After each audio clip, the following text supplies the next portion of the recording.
Am I audible, Vishal? Yes, now you're audible. Yeah. Why do you say containers are lightweight compared to virtual machines? Okay, so for the virtual machine, it is like we are having the system. If we launch any of the EC2 instance, it will be having it on OS related data. There will be like some sort of directory which will be storing the OS related details files. So that is already stored in the EC2, and then we will be having our service which will be running on that particular on that particular operating system, whichever it is, like the Ubuntu or from the Red Hat. So like this is already the configuration which we are already having, and then again then comes our application, which will be having its own configuration files, then the main like the war file or any of jar file which runs the application. So it is like already consuming up the resources, the instance is resources. But in Docker containers, when we build a Docker image, so we only have the base OS for any, like if our application is written in Python, I will be using a like slim layer of the Pythons just to run that particular code, and I will be adding the dependencies to that particular Docker container for that particular application.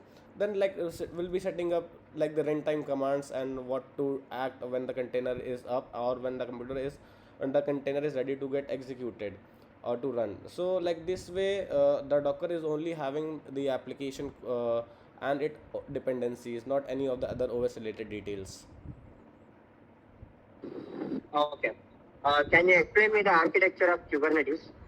Okay, so we are like in Kubernetes, we work in on Kubernetes for the container orchestration, where we have the master and the worker node. Where in the master node we have the Kubernetes API, the HCD. Kubernetes API server is responsible for communicating all the, I mean, all the like APIs connection using the Kubernetes API service. Then we have the HCD, which like is sort of the database for that particular Kubernetes uh, or like the controller. And then we have the scheduler, which schedules the workload through on the pods using the communication. Then we have the control manager, which is responsible for maintaining the number of replicas to that particular microservice or any of the deployment or in any of the service within the Kubernetes cluster. Then we have the worker node, where we have the container runtime environment where the containers run. Then we have the kube proxy, and like which are the kube proxy is responsible for having the like the addresses, the IP addresses for any of the pods. Then we have the kubelet, which is responsible for communicating to the particular cluster for that node. Okay. Can you explain what parameters does the scheduler considers before selecting a node to schedule the pod on? Okay, can you please come again? What parameters does the scheduler considers to select a node to schedule the pod on? Okay, so when I use any of the command or using any of the pipeline, I do kubectl for the deployment. The scheduler will be checking up the configuration for the deployments. Are there available sufficient available resources up to deploy that pod on any of the node, or it is like if there is any taint on that particular node which will be preventing that microservice deployment to that node. So and like if there are any of the misconfigurations, like the for the config map the value are not matching, like these are the things which is responsible, like scheduler will be checking while deploying any of the workloads in the cluster or any of the microservice deployment. Okay. Can you explain me the concept of Taints, tolerations, node affinity? When do we have to like use it and things like that? Okay, so like suppose I'm having my application deployed in my cluster. So like there is one simple my simple application of microservices, and there is all the other microservice for the same application which has the agents. Like can you come again with the question, please, once again? Sorry for that. Like, explain the concept of Taints, Taints, okay, okay. tolerations, and I'm sorry. There are the other AI agents which are running as a microservice. So I do not want my AI agents deployments or pods to run on my other node which is having my basic static application. So here I can write a taint to the other node which is have managing the workload for the AI agents, that the static application deployments will not be deployed on that particular node. So using this I can prevent the deployment of any of the static application deployment pod to the AI agent node where the AI agent pods are running. So using this I can manage the nodes or manage the manage the workload for that particular node. So here if we want still, like if we want to test any of the things, like we generally deploy using Helm chart, so we can write the key value and the operator value for that particular toleration, so that for that particular time I can test to run that pod on that node. It allows, and using the node affinity as well, it can schedule the pod to deploy on that particular node which is tainted. Uh, let's say I have a database deployed as a stateful set, okay? Okay. I have like 10 other applications also deployed in the cluster. Okay. Okay. How do I make sure that the database only accepts the connection from application A but not from any other applications? Okay. So only which traffic can come? Can you please come again with the scenario? Only application A's traffic. Let's say there are like application A to like say Z deployed in Kubernetes cluster. You also have a database, but database should only accept the traffic from application A. Okay. So in this scenario, like where I have deployed my database as a stateful In a Kubernetes cluster. Okay. So in a stateful set, so I'll be like definitely, like while creating that I'll be making a logical separation by the namespaces, and for making sure that database is only communicating to a particular microservice, I can create the Kubernetes network policy where can I define which are the set of namespaces and what are the set of deployments that can in the egress and in the ingress section we can define the traffic flow, like from which namespace or which microservice can communicate to each other. Like to manage the network configuration more handy, we can implement network policies in our cluster in this scenario. Okay. Can you explain me the difference between stateful set and replica set? Replica set, like when we deploy our any of the microservice, when we deploy, then it creates a replica set, and then that replica set creates the are responsible for creation of the pods. So if any of the pod crashes or goes down, a replica set will be managing that pod.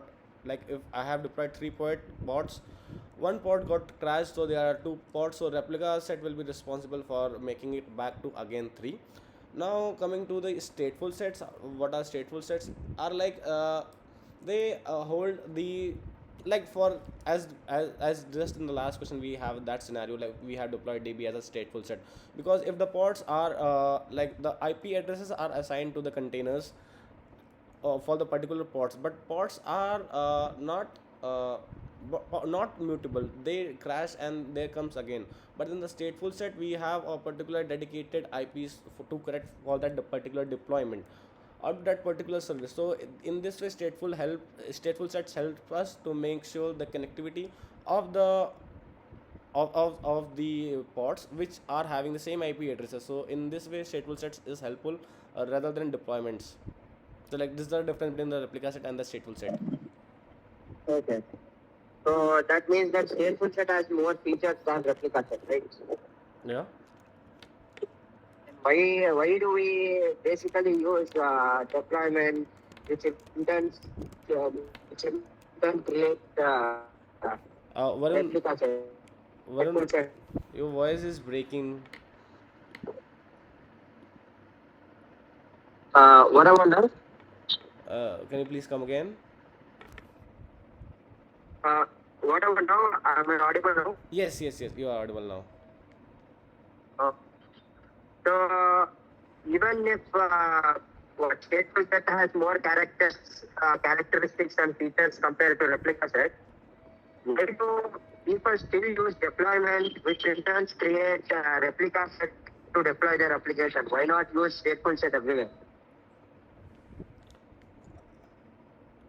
Like specifically for the volumes, I'll say like every pod will be having its own like a PV or PVC, but in the stateful set, as the data will be stored in that like persistent block storage, or the And pods are like, can't we assign yes. can't we assign persistent volume to the deployment? We can, but that will not be any like aligning with the best practices. So yeah. Yeah, why that though? Why do people still use deployment when stateful set offers more features? uh, okay, so I can imagine it scenario like deployments, like we have the policy for the deployments, like it is like we can just easier, they are easier to manage and scale, but still like in the stateful sets they are eagle, like for the stateful things we use, and the stateless services which are microservices are stateless, so we deploy in the deployments. And stateful sets and like that do require a large, not large but slightly hard number of RAM or CPU usage, as it is all for databases generally. So this is why. And like the fast connection for any of the services, fast interaction, like we have like we use Kafka and RabbitMQ and Redis as well for the fast retrieval, like not any of the high burst of injection in the database queries, like using this. And in the for the pod deployments, like we normally use for the APIs or the web applications, like as per my understanding as of now, I definitely will be working through it. Yeah, okay. No worries. Uh, let's say there is a requirement to design a three-tier web application on AWS, okay? Okay. Uh, how do you do? Like you are given fresh AWS account, let's say. How do you do? Okay. How do you design it? So I'll be deploying my infrastructure using Terraform. So like in the planning section, like I'll be checking up what all the resources are required for my application, like what are the services I need to use from the AWS. And then like I'll be defining up the first, like I'll be defining up the VPCs, and in that VPCs I'll be creating my two subnets. One will be the public subnet and other one will be the private subnet, where I'll be having my backend logic, and like the database in the private subnet, and will be keeping my load balancers or like application load balancers and LLBs, or any of the like the NACS and access control list in my not the NACLs in the public subnet. Then for that I'll be creating a cluster where I'll be defining up the, like if I have to like define environmental wise, then I'll be deploying in the three identical sets, configuring the machine size for the dev stage and prod. Then you will be providing the necessary least provide permissions for the service accounts or that particular account to run. Then I'll be like creating the pipelines for the microservices which are need to be deployed. So I'll be creating the CI and the CD pipeline. We'll be deploying using Helm. So the creation of the infrastructure I'll be doing using Terraform, and the application workload will be used using the AWS code pipeline, or like I am working with Jenkins. So I can create a pipeline to deploy my workloads in Jenkins, and create a health checks for my applications as well.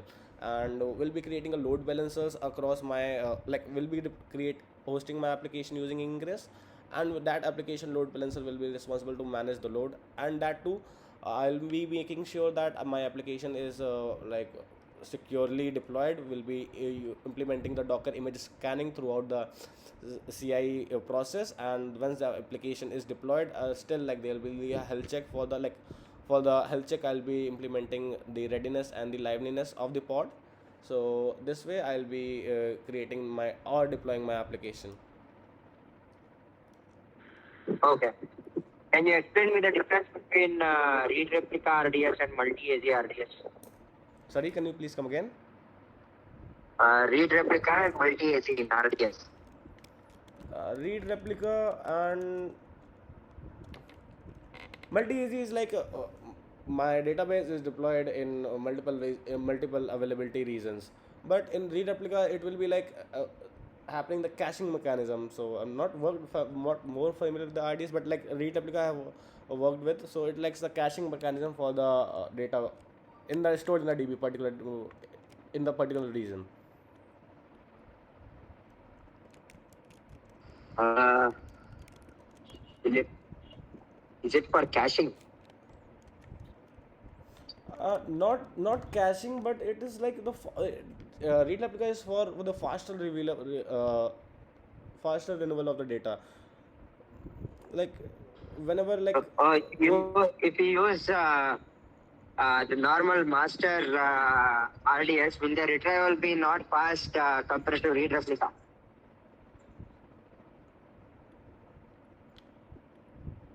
oh, there is like, but in a scenario like I was like handling, so we in, enabled the read replica option. Like there is something sort of the cost. It incurs the cost of first of all the read replica, like if it is the will be storing the data. Is any sort of the scalability, I believe it is for the scaling the number of requests for like for the replicas. Okay, no worries. Uh,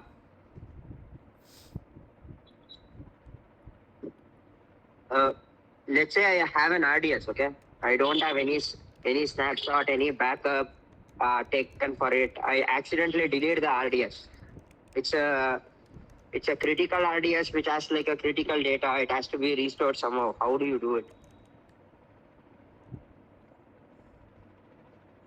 Okay, so not none of the backups. Yeah, it doesn't have any backup. uh, Backups are like enabled, but for that we can like the instance is not running. If the instance is running, I can take a dump, or like the SQL dump, and I can. You have deleted the database, which means that will be no longer be able to like PSQL into the database also. So definitely dump will not work. Okay, so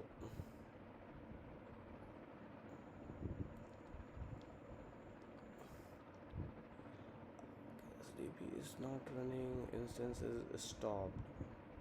I cannot go inside the instance.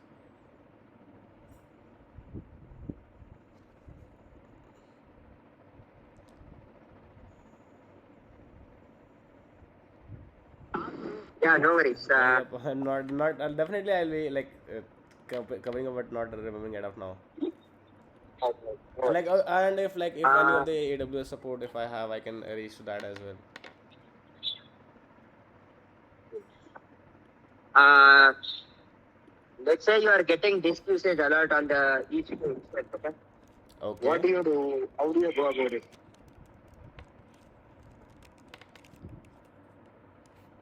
I can check using the df-h command, to check what are the exact uh, particular things which are consuming up the space, and I can check what exactly any of the file system which are having the process running, and I can check which process is consuming a more RAM, or like sorry, it is for if it is for the disk, I can check using the df command, which I can check whatever the partition of that, or I can check the directory space for directory by directory. I can check using df command, I can check which directory is having lesser space, or which is which capacity is less, I will be going to that particular directory, or I will be checking it with the directory level as well. Sorry for that. Or I can use like any of the files which are open or deleted still open. I can use the lsof command, which opens the list, which lists the open files if there are any of the files. So yep, like these are the measures I will check to check are there any caching or the garbage logs which I need to check, which are stored. I can clean up them, and I can create a health check monitor to make sure if any of the disk space goes above 70 or 80%, I'll be getting up alert. So making sure that next time I have a plan for it. Okay. Uh, let's say there is a requirement to monitor the applications deployed in Kubernetes cluster. Okay. Okay. You have to like get the logs and metrics. What do you do? How do you design it basically? Like for monitoring my application in Kubernetes cluster, right? Yes. Okay, so like as my application will be deployed, so I'll be implementing first, like I'll be installing a Prometheus in my cluster in separate namespace. I can deploy it using operators, I can deploy it using Helm. So what Prometheus do, it works on a pull based mechanism where it scrapes the metrics from that particular namespace, or like as for that particular endpoint I will be giving to the our Kubernetes cluster endpoint. So it will be scraping out the metrics. So in the values that file or YAML file, I will be configuring the details specifically to my application or my particular deployments. In that, I'll be creating the targets, like the incoming targets. Once the Prometheus is deployed, I can check in using the Prometheus UI. And once the Prometheus is set up or integrated with the cluster successfully, we can deploy Grafana as well using help chat. We have deployed, and again using the values.yaml file, we can like we can configure Grafana to our application. And like once Grafana is deployed, it is also getting the data, injecting the data, raw data. We can implement the dashboards in our cluster, where we can check, or we can create the dashboard based on gauge or bar charts in format where I can check it on the latency part of any of the microservice, the RAM consumption, the CPU, the number of hits in any of the particular microservice. I can define it using namespace level as well. So this is how like I'll be implementing dashboard, and along with that I'll be like setting up the alert manager as well. So any of the alerts or any of the abnormalities happen, we will be defining this threshold number. So we'll be getting up the alerts like that too. We can configure using SMTP or any of the Slack alerts. And then for the logging, like as we implemented Grafana for dashboard, we can implement logging Loki dashboard for logs as well for our application specifically. So this is how like we will be or I will be maintaining our observability stack in our Kubernetes cluster. Okay. Can you explain me the recent production incident which you had encountered, and how did you basically like debug and root cause? Okay, so like they're like not very recent, but recently we had an issue in our production. So where like we were like this day we were going to give a new release for one of the microservice, but we did the microservice, but when the traffic came, we were getting the alerts. So that of that particular microservice is getting failed. So like there was that time was in the like working hours. So what we did, like it was a production issue, so like we shifted our workload from DC to DR, so that our users do not find any of the issue or the application is highly available. Then we fixed what exactly happened. So there like we for this was a new microservice which came to our project or our application. So we have created a new endpoint for that health check, which we have defined the readiness and the liveness pro. So this was conflicting because application code was designed in such a way that port was already used or occupied by one of the APIs. So this was creating the conflict and was crashing the pod or was not hitting the traffic to the right target group. So as the application is running, still running, it is shifted to the DR. So we just rolled back to our application, like for the release. Like we have created the rollback pipeline in Jenkins to roll back the n-1 release. We have using Helm, we have the versioning, so we can use the n-1 release. So then we have had a discussion with the developers. Then we fixed the port number, or like in the code base it was not particularly used for that particular code, but in all our microservices we have defined that particular port or the particular endpoint. So it was advised for the developers to change that particular port. So laterally next day we planned again for that deployment, as our application is still up and running, and so there is no any of the impact for the business or any of the infrastructure or any of the SLAs. So next day we have deployed, we did a blue green deployment, where we have deployed only in only like in the two identical sets. Only in the one set we have deployed, we monitored our application, the traffic was going fine, so we have deployed in the other servers as well. So this is how we mitigate that issue. Okay, cool. Yeah, I think I'm done from my side, Vishal. Do you have any